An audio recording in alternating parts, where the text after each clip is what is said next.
کیا آپ کے ارد گرد اور مسلمان بھی تھے جنہوں نے آپ کو اسلام کے بارے میں بتایا؟ میں گوروں کے اکثریتی علاقے میں پلی بڑھی، تو اس لیے میرا مسلمانوں سے کوئی واسطہ پڑا ہی نہیں تھا، سوائے ایک جوتوں کی دکان کے جہاں میں جاتی تھی۔ دکان کے مالک جنہیں میں انکل کہتی تھی مسلمان تھے، لیکن انہوں نے اپنا مسلمان ہونا کبھی ظاہر نہیں کیا تھا۔ مجھے بس وہ ایک ایسے شخص کے طور پر یاد ہیں جن کے پاس جا کر میں اپنے مسائل پر بات کر سکتی تھی۔ جب ریپر نے مجھے اسلام کے بارے میں بتایا اور وہ عیسائیت سے موازنہ کر رہا تھا، تو مجھے یاد ہے کہ میں انکل کے پاس گئی اور ان سے کہا، او خدایا، میں نے اسلام کے بارے میں سنا ہے۔ اور وہ اگلی مرتبہ ایک پرانا قرآن لے کر آئے اور کہا، دیکھو یہ قرآن لو، اسے کھولو اور اللہ سے ہدایت مانگو، اللہ تمہیں سب کچھ دے دے گا۔ میں وہ قرآن لے کر گھر آ گئی اور اسے ایک طرف رکھ دیا۔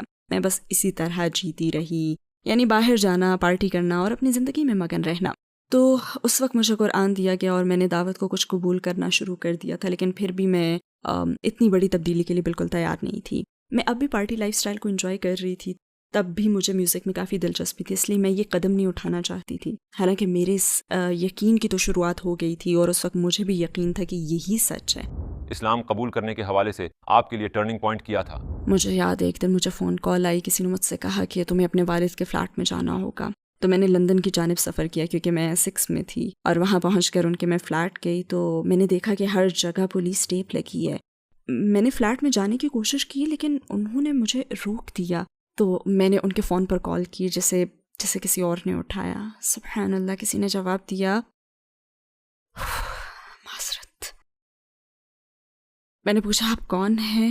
جواب ملا آپ کے والد کا فون ہمارے پاس ہے، انہیں 8 مرتبہ چاقو گھونپا گیا ہے اور وہ انہیں لوٹنے آئے تھے۔ وہ کسی اور کا روپ دھار کر فلیٹ میں داخل ہوئے، چاقو نکالا اور ان سے کہا کہ چلو سارا روپیہ ہمیں دے دو۔ اب میرے والد سکیزوفرینیا کے مریض تھے، لہٰذا وہ آسانی سے سب دینے پر رضامند نہیں ہوئے اور بس وہاں پہ لڑائی ہونا شروع ہو گئی۔ ان لوگوں نے ان کے بازو میں چاقو مارا، 3 یا 4 مرتبہ ٹانگ میں گھونپا اور پھر ان کے دل میں گھونپا۔ میں ہسپتال میں اپنے والد سے ملنے گئی، 12 بجے ڈاکٹرز تبدیل ہوئے۔ تب ایک ڈاکٹر نے کہا کہ ان کے دل میں چاقو گھونپا گیا ہے، کہ آپ نے ان کا دل چیک نہیں کیا؟ میں نے کہا مجھے تو یہ ٹھیک لگ رہے ہیں۔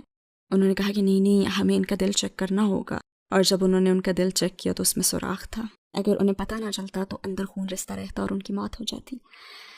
میں اس رات گھر گئی، زاروں قطار رونے لگی، میری برداشت جواب دے چکی تھی، میرے والد موت کے منہ میں تھے۔ میں نے بس قرآن کھولا اور مجھے اپنے دماغ میں انکل کی وہ آواز سنائی دی کہ اللہ سے مانگو، اللہ جو چاہتا ہے کر سکتا ہے۔ تو بس میں نے اللہ سے بات کرنا شروع کر دی۔ مجھے نہیں معلوم تھا کہ اللہ کون ہے، لیکن مجھے بات کہنا یاد ہے کہ اللہ بس اس درد کو ختم کر دیں۔ اور مجھے وہ گرم جوشی سنسنی کا احساس بھی یاد ہے جو میرے قدموں میں داخل ہوا اور پورے جسم میں پھیل گئی۔ میرے دل کو ایک اطمینان محسوس ہوا۔ اس دن میرے اندر کچھ بدل گیا۔ مجھے یاد ہے کہ پھر میں چپ ہو گئی تھی، پھر مجھے محسوس ہوا جیسے اللہ مجھ سے کہہ رہا ہے فکر مت کرو، میں ہوں نا۔ اس دن پہلی مرتبہ میں نے اللہ سے دعا کی تھی اور اس نے فوراً جواب دیا۔